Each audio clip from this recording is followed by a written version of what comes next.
Okay mga papi, done installation po tayo dito sa Honda Click version 3. Nag-avail si sir ng promo package natin. Ito po yung mga ginawa natin. AES version 4 mini driving light 60 watts. So dito siya nakapwesto sa ilalim ng headlight ng Honda Click version 3. Ayan. Ang ilaw po nito AES version 4, low beam white, high beam yellow. So ganito po siya.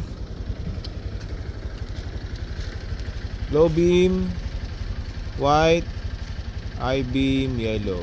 Low beam, high beam. So yan po ay AES 60 watts version 4. Ito po yung ginamit nating switch, domino 3-way switch. Ito natin pinwesto. Sa passing light, naglagay tayo ng stainless passing switch. Bali pag ganito po, naka-off, pwede siya mag-pass light, low, high. Ayan. Sa busina ni sir, kinabit natin PIA auto style horn, dual horn setup, horn selector switch.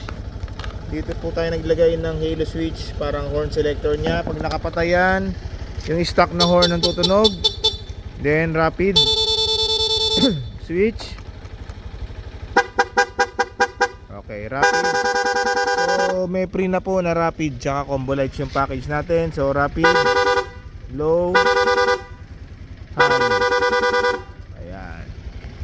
Okay mga papi, so kung nagustuhan nyo yung ganitong mga promo package natin, magpunta lang po dito sa Scooteristas online shop.